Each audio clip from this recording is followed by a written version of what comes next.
In today's video, we're going to consider a problem of how do you choose sites that will be included in a reserve network.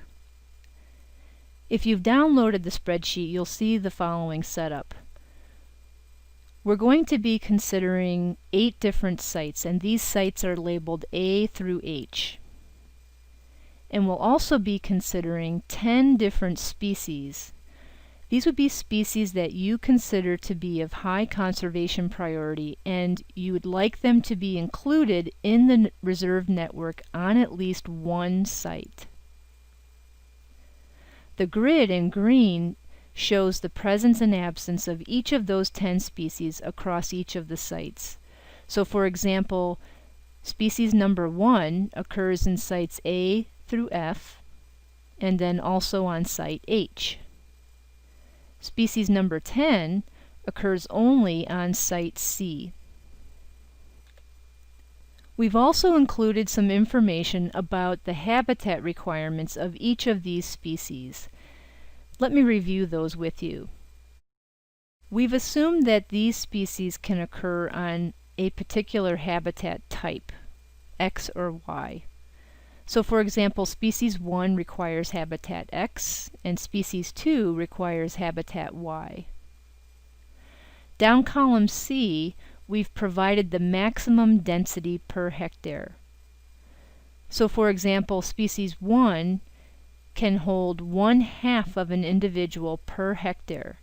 So this might be a species that has a little bit larger home range, of at least a hectare in order for a territory to occur, for example.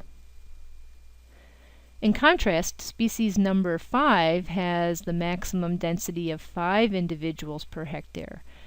And what this column represents, column C, is the maximum density of individuals under optimal conditions. So under the very best situation, what is the most number of individuals we would expect per hectare? And these are governed by life history characteristics. Down column D, we've indicated the minimum habitat required in order for that species to occur on a site. So for example, 2 hectares of habitat are required in order for a species number 1 to occur, whereas 40 hectares of habitat are required on a site in order for species number 4 to occur. The last column, column E, gives the sensitivity of those individuals or different species to the amount of habitat in the landscape, and we'll come back to that notion in just a bit. We've also included some information about each of the sites. So for example, in row 22, we list the cost of each site. These are unit lists and could be hundreds of thousands of dollars, millions of dollars, what have you. We've also given the area of each site. So site C is the largest, where sites E and H are the smallest. We've also broken down the area of each into the habitat-specific area. So for example, Site A consists of 500 hectares, 200 hectares are habitat X, and 200 hectares are habitat Y. The remaining 100 hectares are some other habitat type that can't be used by our species of interest. Now with this setup, we can calculate some very simple summary statistics. The first is how rich are each of these sites in terms of the species they hold. And we'll calculate that in cells G25 through N25. So what is the site richness of site A? How many species does it hold? And remember, we're considering only these 10 species that have been identified as high conservation priority. We'll calculate that just using a sum function. And if we carry this through, we'll be able to compare the different sites in terms of their richness. Site A contains the most of our target species with 8, And sites F, G, and H each contain 3 of our different target species. The other way to summarize our results is to summarize the species across the different sites. So, how many sites does species 1 occur at? We'll enter that in cell F10. Yep, it's just going to be the sum of the sites it occurs at. And this particular species occurs at 7 of our potential sites. If we copy that through, we can see that species 1 is represented across many of the sites, whereas species 10 occurs only at one site, that's site C. Now, your big challenge here is to decide which sites you can include in the reserve network. And our goal is to choose only the smallest number of sites that we can include, while at the same time protecting all 10 of our species. And we'll do that by using this choice matrix, which is established in row 30. And how the choice matrix works is you enter the number 1 if you choose to conserve a site, and enter a 0 or leave it blank if you choose to not conserve a site. So by these entries, we will have selected sites B, C, and E. I could have put anything in there, but if that is in fact the sites we choose to include in the network, the next step is to actually calculate our conservation outcome. What will we gain by making this choice, and will we in fact protect all 10 of our species? To do that, we're first going to enter an equation in cell P10 to count how many sites did we protect species 1 at, given our choice matrix. And we're going to use a function called the sum product function. This is a great function. And this function consists of arguments which are simply arrays. Let me add the arguments for the function, and then we'll discuss what it's doing. For array 1, we're going to select the array G10 through N10. That represents the presence and absence of species 1 across our 8 sites. The second array will be our choice matrix. And you can see that the sum product function is returning the result 3. Where does that come from? Well, how this function works is it takes the element in the first array and multiplies it by the element in the second array, the corresponding element. Then it moves to the next element, multiplies those two, and along the way it's adding. So the function works something like this.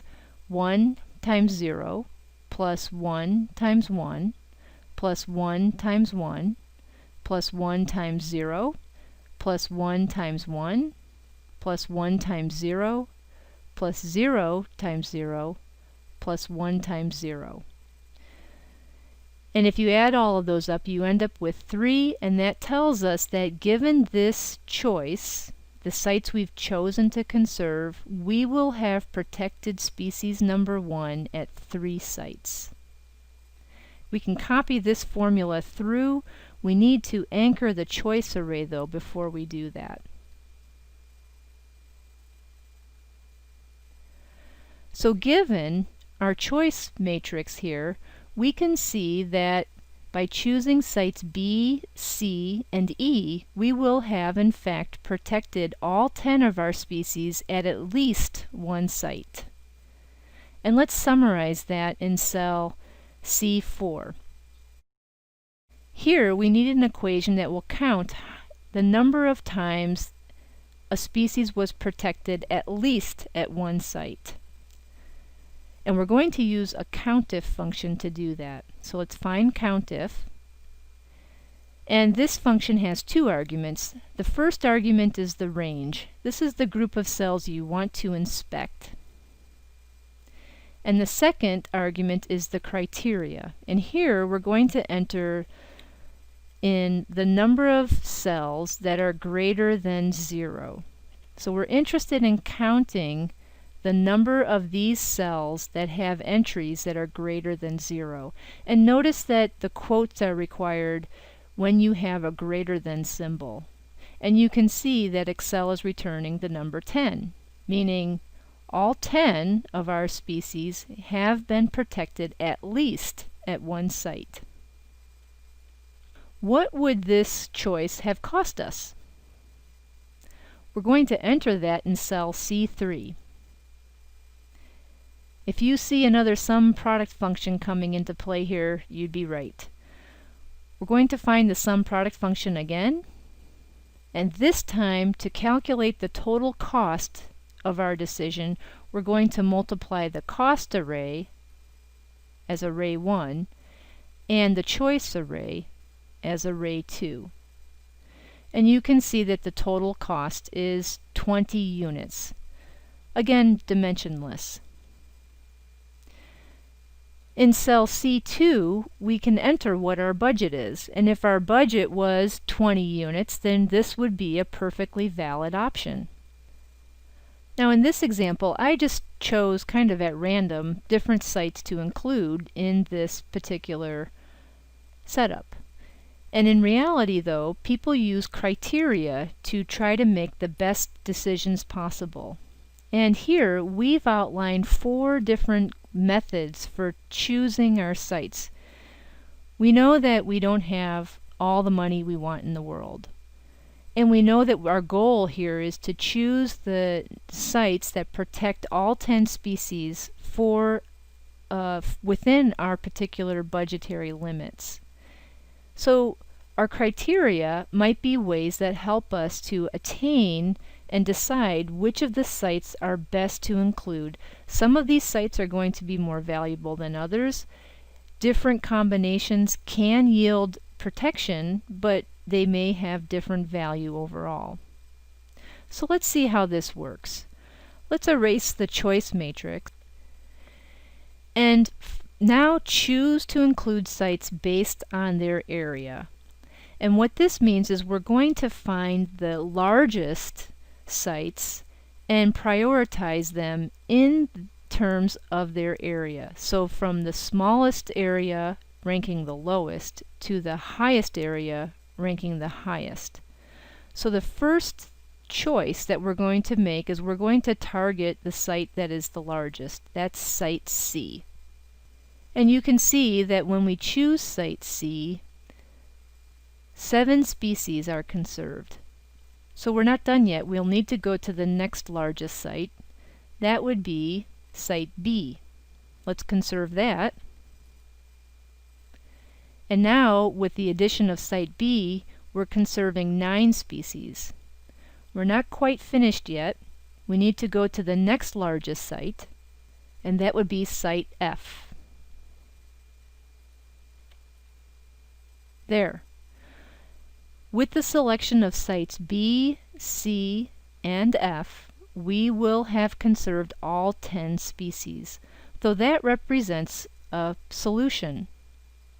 It's not a very good solution though, because we've exceeded our total cost. And yet, this is the solution based on our criteria of area. Let's copy this, and then we'll select cell S3 and paste the values in, just to store that solution, because we'll be comparing these different solutions in just a second. Now what if instead of area we chose to choose our sites based on how rich they were? How many of our 10 species were conserved at each site? Well here now, if we look at our richness scores, those are in row 25, we would first choose to conserve site A. Site A has 8 species, and you can see that 8 species will in fact be conserved if we conserve and target site A. That doesn't get us all the way though. Sites B and C next are in line. They both have 7 different species, and if we choose site B, we'll see that we still don't have all sites protected, so we'll add site C as well. So this represents a solution. This one also costs 24 units. It's over budget, but yet this is the solution when richness is our criteria. Let's copy that and paste that into cell S4.